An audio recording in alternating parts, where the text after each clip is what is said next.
Bismillahirrahmanirrahim. Assalamualaikum warahmatullahi wabarakatuh. Alhamdulillah, pada kesempatan hari ini kita bisa bertemu lagi secara daring. Ya, ini adalah rekaman video pembelajaran terkait dengan materi fisika dasar, yaitu bahasan pada hari kali ini adalah tentang gerak rotasi atau gerak melingkar. Semoga adik-adik semua selalu dalam keadaan sehat, selalu dalam lindungan Allah Subhanahu wa taala. Amin ya rabbal alamin. Baiklah, marilah kita mulai perkuliahan pada pagi hari ini dengan bacaan basmalah. Bismillahirrahmanirrahim. Semoga Allah Subhanahu wa taala meridhoi pertemuan kita pada hari ini dan adik-adik dapat memahami secara maksimal apa yang saya sampaikan pada pagi hari ini, Baik, materi kita hari ini adalah kita khususkan untuk kinematika gerak rotasi. Nah, kalau sebelumnya adik-adik sudah belajar tentang kinematika dan dinamika gerak lurus, maka sekarang kita akan membahas tentang gerak rotasi. Nah, di gerak rotasi sendiri juga sama, kita bisa belajar kinematika dan dinamika gerak rotasi. Nah, untuk kali ini kita akan belajar kinematika gerak rotasi, sedangkan untuk berikutnya, pertemuan selanjutnya, kita insya Allah akan melangkah ke dinamika gerak rotasi. Baik, adik-adik sekalian, sebenarnya konsep antara gerak lurus dan gerak rotasi ini hampir sama. Kalau di situ ada perpindahan, di gerak lurus ada perpindahan, di gerak rotasi juga ada perpindahan. Kalau di gerak lurus ada kecepatan, di gerak rotasi juga ada kecepatan. Kalau di gerak lurus ada percepatan, di gerak rotasi juga ada percepatan. Ya, kita akan belajar untuk gerak benda yang berupa titik dulu ya kan. Ya, jadi kita anggap benda kita adalah partikel ya. Nah, partikel ini berada pada jarak tertentu dari suatu titik sumbu titik putar atau titik referensi ya, sehingga jarak antara partikel dengan sumbu putar itu kita sebut sebagai jari-jari. Jari-jari panjangnya adalah R di sini ya. Kalau kita lihat gambar yang ada di sini. Nah, benda kita itu adalah benda P di titik sini. Assalamualaikum warahmatullahi wabarakatuh. Bapak Ibu yang kami hormati seluruh sivitas akademika Universitas Muhammadiyah Ponorogo. Mengingatkan kembali dalam rangka mentaati protokol kesehatan kita tunggu sebentar. Sebagai upaya pencegahan penyebaran COVID-19, diimbau untuk seluruh sivitas memakai masker serta melakukan cuci tangan memakai sabun atau hand sanitizer setiap pukul 10.00 dan 13.00. Terima kasih atas perhatiannya. Wassalamualaikum warahmatullahi wabarakatuh. Tanda Satgas COVID-19 untuk. Baik, kita lanjutkan kembali. Jadi benda partikel yang bergerak itu adalah partikel P di sini. Ya, partikel P ini berada pada jarak tertentu dari sumbu putar. Sumbu putarnya di sini adalah O, titik referensinya adalah O. Nah, jarak antara partikel ini dengan sumbu putar ini adalah jari-jari putar atau R. Ya. Nah, untuk konsep gerak linier di sini perpindahan kecepatan dan percepatan itu bisa kita hitung ya. Perpindahan adalah perubahan posisi benda di mana di situ adalah posisi akhir dikurangi dengan posisi awal. Sedangkan kecepatan adalah perpindahan dibagi dengan selang waktu lamanya benda tersebut berpindah dari posisi awal ke posisi akhir.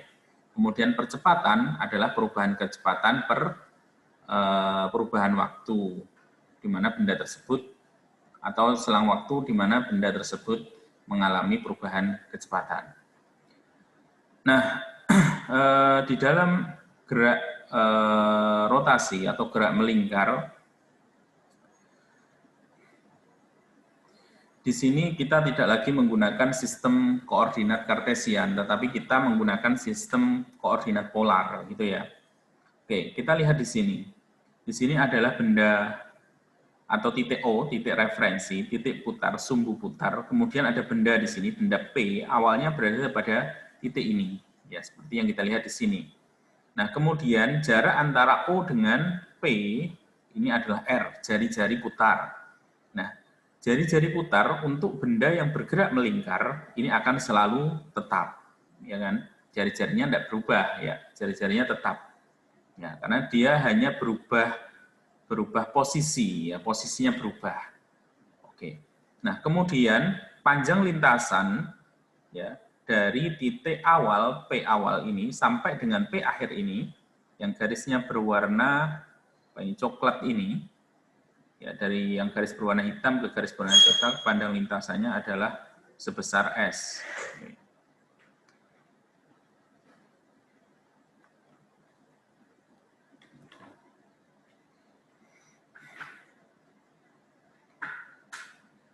Nah, dari sini tadi kita bisa mencari nilai perpindahan sudut perpindahan. Ya. Jadi perpindahannya ini bisa dinyatakan dalam bentuk sudut. Gitu ya. Ya, jadi kalau R-nya ini tetap, ya R-nya di sini tetap, kemudian dia berpindah dengan lintasan sejauh S, gitu ya, maka berapa besar sudut perpindahan? Ya, karena ini gerak melingkar, maka akan mudah untuk menghitungnya dalam bentuk sudut. Satu lingkaran penuh itu sudutnya adalah 360 derajat. Oke. Setengah lingkaran sudutnya adalah 180 derajat. Ya, maka besarnya perpindahan ini bisa kita nyatakan dalam bentuk sudut theta. Ya, theta itu sama dengan S dibagi dengan R. Oke. Dari sini nilai S berapa besar perpindahannya S-nya itu adalah R kalikan dengan theta. Sehingga besar ini S itu sama dengan R dikalikan dengan theta. Yaitu panjang lintasan yang dilalui oleh titik ini, ya, sejauh dia berpindah dari titik awal ke titik P yang akhir ini adalah S sama dengan R dikalikan dengan theta. Jadi kita bisa menghitung sudutnya, sudut theta di sini, dan kita tahu jari-jarinya, maka kita bisa menghitung panjang busur atau panjang lintasan yang dilalui oleh benda ini. Nah, biasanya theta yang kita gunakan di sini itu bukan dalam derajat, ya, tapi dalam radian. Kalau kita mau menghitungnya seperti ini, S-nya tentu dalam meter, biasanya R-nya juga dalam meter, maka theta-nya dalam radian. Nah, dengan konversi 1 radian sama dengan 57,3 derajat. Jadi, satu satu putaran penuh itu sama dengan 2V radian. Sehingga 1 radian itu bisa kita hitung, satu putaran penuh itu kan 360 derajat. Itu adalah 2V radian. Maka 1 radiannya adalah 57,3 derajat. Oke. Atau 1 theta radian itu sama dengan ini V per 180 derajat theta. Oke, itu ya. Jadi biasanya kita nyatakan perpindahannya dalam bentuk sudut ini. Nah, perpindahan dalam bentuk sudut ini disebut sebagai perpindahan sudut. Didefinisikan sebagai sudut yang dibuat benda yang berotasi selama selang waktu tertentu. Ya, ini perpindahan sudut theta, ya, dalam besaran dalam unit radian, dalam satuan radian. Ya, delta theta sama dengan delta F min theta I. Theta F ini adalah sudut akhir, ya. Kemudian theta I ini adalah sudut awal, gitu ya. Jadi kalau kita memakai referensi di sini, misalkan ini adalah referensi sudut 0 derajat, itu sumbu horizontal seperti ini, maka ketika dia membentuk sudut tertentu pada garis horizontal ini, dia akan membentuk sudut, ya bisa kita hitung berapa sudutnya. Theta F itu adalah sudut akhir, theta I ini sudut awal. Kalau kita mulai dari sini, maka ini adalah 0 derajat theta I, dan ini adalah sudut yang dibentuk dari sumbu horizontal.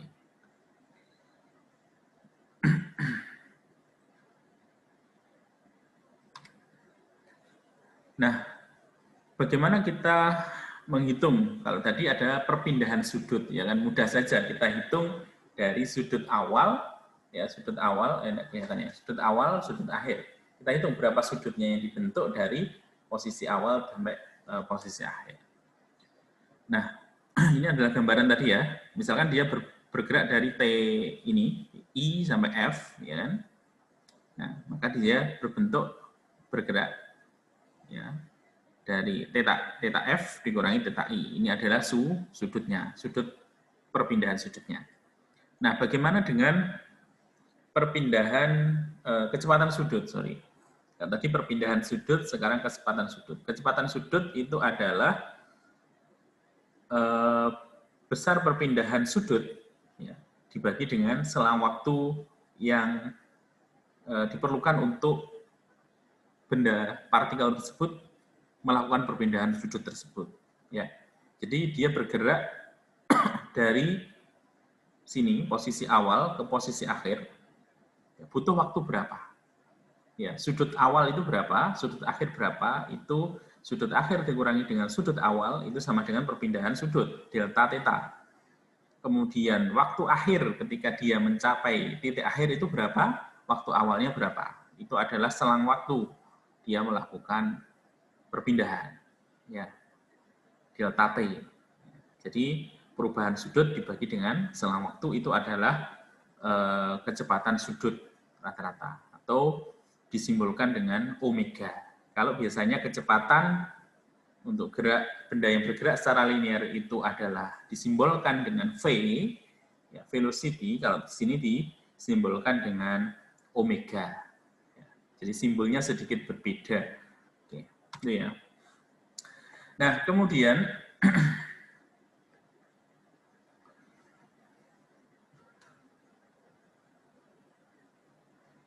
kecepatan sudut sesaat, tadi kecepatan sudut rata-rata ya, didefinisikan sebagai limit dari laju rata-rata dengan selang waktu mendekati 0. Oke, jadi kalau kecepatan sudutnya itu berubah dengan selang waktu yang sangat kecil sekali, atau perpindahan sudutnya atau posisi bendanya, perubahan sudutnya itu berubah dengan dengan selang waktu yang sangat kecil sekali, sekian mungkin mikro atau nano detik ya, atau milidetik ya, sejauh mana yang kita bisa amati, maka itu disebut sebagai kecepatan sudut sesaat ketika kita menghitung delta theta dibagi dengan delta t, di mana delta t-nya mendekati 0. Tetapi kalau memang tidak atau kalau selang waktunya itu besar, maka kecepatan sudutnya disebut sebagai kecepatan sudut rata-rata, sebagaimana yang sebelumnya di sini. Satuan dari laju sudut, kecepatan sudut itu adalah radian per detik. Ya, kalau di gerak lurus ini satuannya adalah meter per detik, kalau di sini satuannya adalah radian per detik. Laju sudut akan menjadi positif, akan bernilai positif jika θ-nya bertambah, yaitu berlawanan arah dengan arah jarum jam, berputar ke kiri ya, berputar ke kiri. Ya, berputar ke kiri, dari kanan ke kiri. Nah, sebaliknya, laju sudut akan menjadi negatif jika θ berkurang atau searah dengan jarum jam, berputar ke kanan putarnya sudutnya. Atau kalau sudutnya arahnya berubahnya ke sana, berlawanan arah dengan arah jarum jam, maka dia bernilai positif. Kalau dia searah dengan arah putaran jarum jam, dia bernilai negatif. Nilai θ-nya negatif. Nah, dalam gerak lurus, dalam gerak melingkar, ya,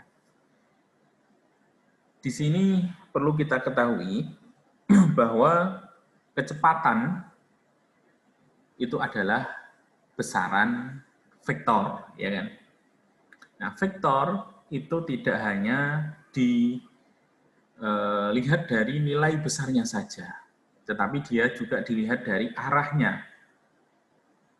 Jadi untuk menganalisa vektor, kita untuk penjumlahan atau pengurangan vektor, kita tidak bisa menjumlahkan hanya dijumlahkan begitu saja tanpa memperhatikan arah. Kita harus memperhatikan arah vektor. Kalau arahnya berbeda, maka analisanya juga akan berbeda. Nah, karena di dalam gerak melingkar, itu arah kecepatan itu akan selalu berubah-ubah. Maka dari sini, nanti meskipun nilai percepatannya tetap, meskipun nilai kecepatan di semua titik itu tetap, tetapi karena arahnya berubah, sehingga kalau kita analisa, ya nilai percepatannya itu tidak sama dengan 0, meskipun kecepatannya tetap. Oke, karena arahnya berbeda itu tadi ya. Nah, sehingga setiap benda yang bergerak melingkar, maka dia punya percepatan sudut. Ya, percepatan sudut itu adalah rata-rata itu adalah percepatan sudut rata-rata, kecepatan sudut akhir dikurangi dengan kecepatan sudut awal dibagi dengan selang waktu. Kita akan lihat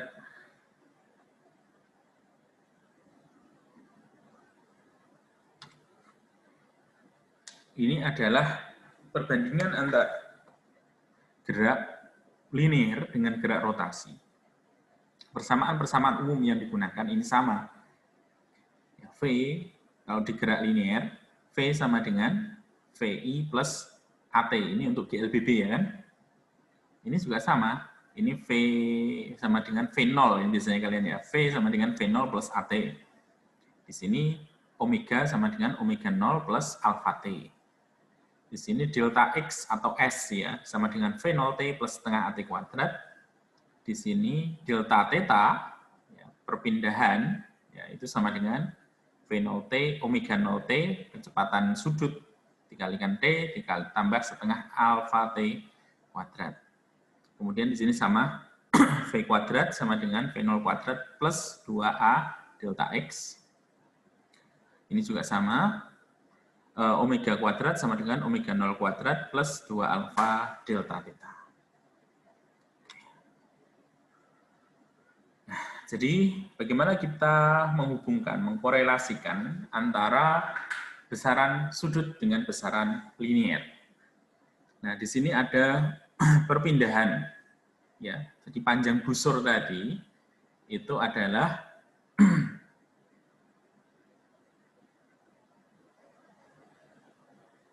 perpindahan sudut, ya, perpindahan sudut dikalikan dengan jari-jari. Jadi kalau misalkan kita mau mencari jarak, ini jarak linear ya, ini jarak linear, ini jarak rotasi. Ini perpindahan linear, ini perpindahan rotasi, ya, perpindahan sudutnya. Jadi kalau kita mau mencari, oh saya punya roda, misalkan, jari-jari roda saya adalah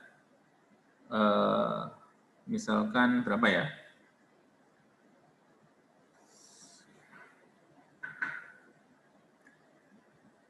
Katakan 30 cm atau 0,3 meter.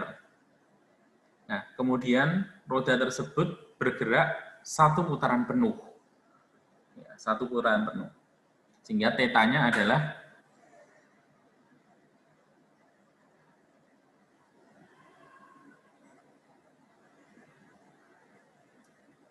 dua V ya, 2V radian. 2V, 2 kali 3,14 berapa itu? Coba saya hitung dulu. Ya, 2V ya. Satu putaran penuh kan 2V radian. Berarti 2V, dia bergerak sebesar 2V sudutnya, perpindahan sudutnya. Maka berapa jarak linear yang ditempuh oleh sepeda, oleh roda tersebut.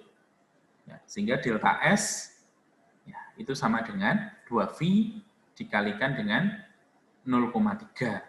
Sama dengan 0,6 V. 0,6 V itu V kan 3,14 kali 0,6 sama dengan 1,9 meter. Sekitar segitu ya. Ya, ini kaitan antara perpindahan sudut dengan perpindahan linier. Kemudian kelajuan atau kecepatan sudut dengan kecepatan linier. Ya, delta theta per delta t sama dengan delta theta tadi adalah delta S per R, ya kan? Dibagi dengan delta T. Delta T di sini ada delta T, maka ini habis, ya kan? Dicoret. Atau ini delta theta per delta T itu adalah omega. Ya, ini delta S per delta T itu adalah V. Ya, sehingga omega itu sama dengan V per R. Atau V itu sama dengan omega R. V ini adalah kecepatan linier, omega ini adalah kecepatan sudut. Jadi, kecepatan sudut dikalikan dengan jari-jari itu sama dengan kecepatan linier.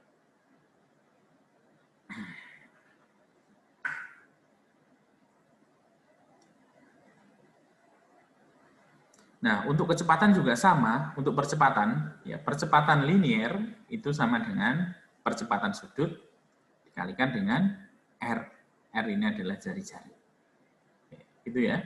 Ya, jadi kalau kita mau mencari konversi dari gerak atau besaran pada gerak rotasi, gerak melingkar, mulai dari perpindahan sudut, kemudian kecepatan sudut, dan percepatan sudut, kita mau mencari nilai perpindahan linier, kemudian kecepatan linier, dan percepatan linier, maka kita tinggal mengalihkan besaran-besaran tersebut, besaran dari gerak rotasi tersebut, dikalikan dengan R, atau jari-jari.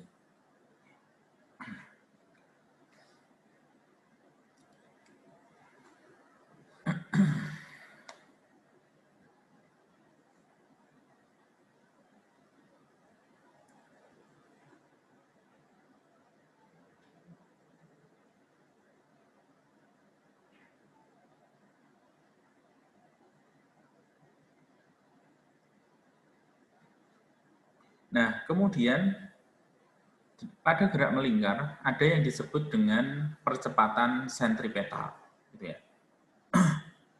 Nah, sebuah benda yang bergerak melingkar, meskipun bergerak dengan laju konstan, akan memiliki percepatan karena kecepatannya berubah, arah kecepatannya berubah. Seperti ini.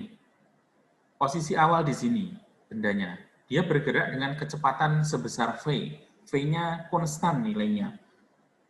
Ya, sampai benda ini ke sini, titik yang kedua ini. Nah, ini adalah arah VI, ini adalah arah VF. VI ini adalah V awal, ini adalah V akhir, arahnya ke sini. Arahnya berbeda. Sebagaimana yang kita ketahui bahwa kalau kita mau mencari ini bergerak sebesar ini ya, sebesar delta theta. Ya, ini theta 1, ini theta 2. Delta theta-nya sekian. Jadi sudut perpindahan sudutnya sekian. Kemudian ini kecepatan awalnya sekian, ini kecepatan akhirnya di sini, arahnya ke sana, meskipun besarnya sama. Ya, maka delta V, berapa besarnya perubahan kecepatan, itu adalah V akhir dikurangi dengan V awal. V akhir arahnya ke sana, ya kan? Digambar lagi di sini, V akhir, kemudian V awal arahnya ke sana. Karena kita kurangi, maka ini minus sehingga arahnya berlawanan arah ke sana. V akhir dikurangi dengan V awal, min VI. Kalau plus VI arahnya ke sana, min VI arahnya ke sana, ya kan? Sehingga kita dapatkan nilai delta V. Nah, karena di sini ada perubahan kecepatan, maka di situ ada percepatan. Nah, nilai percepatan ini akibat adanya perubahan kecepatan, arah kecepatan dalam gerak melingkar, ini disebut sebagai percepatan sentripetal. Arahnya kemana? Arahnya ke pusat gerak. Jadi arahnya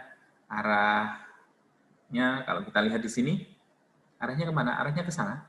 ke sana, ke pusat gerak. Ya, kita lihat kan, bisa kita lihat VF ke sana, kemudian min VI ke sana, kemudian delta V-nya arahnya ke sana. Sesuai dengan arah pusat gerak, ke arah pusat gerak.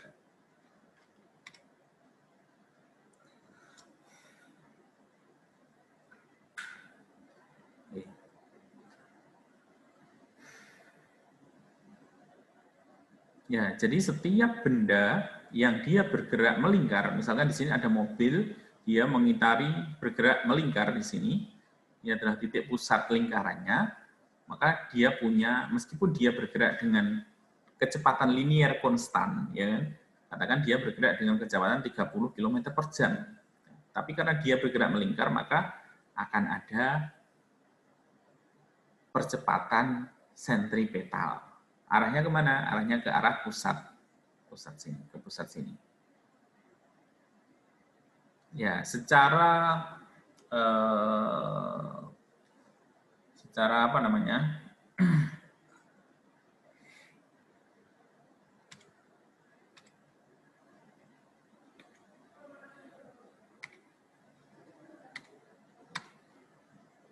Secara konsep, ya, ini adalah gaya percepatan yang arahnya ke sana, karena ada percepatannya tidak sama dengan 0, maka sebenarnya di sini ada gaya, ya, gaya sentripetal. Besarnya adalah M dikalikan dengan percepatan sentripetal. Oke. Nah, gaya sentripetal ini adalah gaya yang seolah-olah dia menarik, gitu ya, menarik benda ini agar dia tidak keluar dari lintasan. Dia tidak keluar dari lintasan, kenapa? Karena ada gaya yang menarik, gaya sentripetal. Oke. Besarnya kecepatan atau percepatan sentripetal tadi itu adalah V kuadrat per R. Ya, besarnya adalah V kuadrat per R. V ini adalah kecepatan kecepatan liniernya dikuadratkan dibagi dengan jari-jari. Ya, jadi besarnya percepatan sentripetal itu adalah V kuadrat per R atau omega kuadrat dikalikan dengan R. Nah, sehingga percepatan total benda ini kalau dia bergerak GLB secara linier, ya kan? Jadi kecepatannya tetap secara linier, tapi dia bergerak melingkar, maka dia hanya punya percepatan sentripetal. Besarnya adalah V kuadrat per R atau omega kuadrat R. Tetapi kalau mobil ini dia katakan bergerak dipercepat, semakin cepat, dia juga punya percepatan sudut, gitu ya. Nah, sehingga total dari percepatan benda tersebut ya, itu adalah akar dari AT kuadrat ditambah dengan AC kuadrat. AC ini adalah sentripetal, ini adalah percepatan akibat perubahan kecepatan benda secara linier. Ini percepatan sentripetal. Oke. Ya, jadi sebuah benda yang bergerak melingkar pasti dia punya percepatan sentripetal. Arahnya kemana? Arahnya ke pusat gerak. Hanya pusat gerak. Oke. Oh iya, ini ya contohnya ya. Percepatan total, dua komponen percepatan, yaitu percepatan sentripetal pada perubahan arah, percepatan tangensial dari percepatan bergantung pada perubahan kecepatan. Nah, percepatan total dirumuskan dengan A sama dengan akar dari AT kuadrat ditambah dengan AC kuadrat. Ya. AT itu adalah alfa dikalikan dengan R, ya. Ya betul, alfa dikalikan dengan R, kemudian AC kuadrat itu adalah omega kuadrat R atau V kuadrat per R.